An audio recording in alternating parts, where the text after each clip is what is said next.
বারোবিশায় এলো অযোধ্যার রাম মন্দিরের অক্ষত চাল। শুক্রবার দুপুরে কুমারগ্রাম ব্লকের বারোবিশায় এসে পৌঁছালো অযোধ্যার রাম মন্দিরের অক্ষত চাল। এদিন কামাখ্যাগুড়ি থেকে বারোবিশা বাজারে শিব মন্দিরে কলসে করে অক্ষত চাল নিয়ে আসেন রাম ভক্তরা।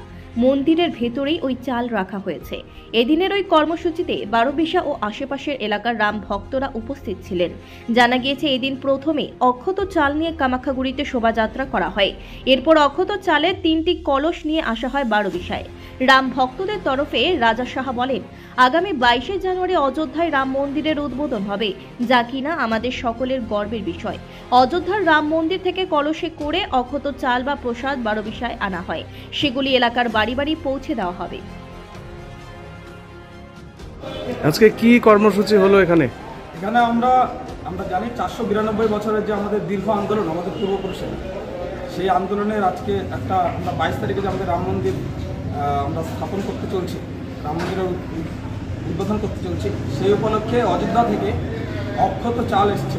সেই অক্ষত চাল কলসিতে করে আমরা সবাই পদযাত্রার মাধ্যমে আমরা কামাখ্যাগুড়ি থেকে বারোবিশাতে নিয়ে আসলাম।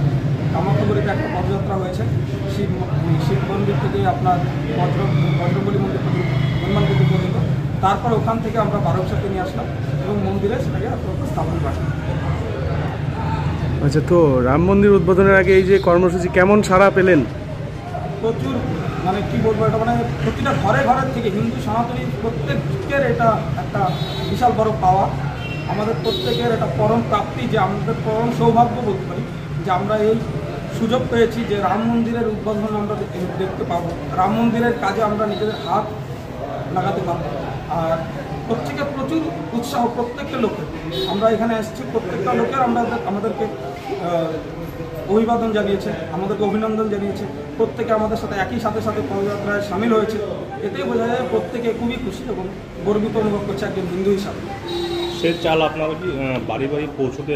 হ্যাঁ, এই এলাকা, রাতুলা এলাকার প্রত্যেকটা হিন্দু বাড়িতে, সনাতনী হিন্দু বাড়িতে এই চাল পৌঁছবে। আমাদের কার্যকর্তারা, আমাদের প্রত্যেকটা সনাতনী ভাই বোন সবাই মিলে আমরা একে অপরের হাতে হাত রেখে এই কাজ, প্রত্যেকের বাড়িতে এই প্রসাদ, এই চালটা যেন পৌঁছে দেওয়ার চেষ্টা করব এবং পৌঁছে দেব। আপনারা কোন সংগঠন থেকে? হ্যাঁ, কোন সংগঠন থেকে আপনারা? আমরা এখানে প্রত্যেক হিন্দু সংগঠনই আছে। কি নাম আপনার, কি দায়িত্বে? আপনার নাম? এখানে রাম ভক্ত হিসাবে আছি আমরা, এবং এই যে অক্ষত চাল বিতরণের আমরা এখানকে সবাই মিলে একসাথে করছি। এখানে সেরকম দায়িত্বের কোনো ব্যাপার নেই। আপনার নাম? রাজা সাহা।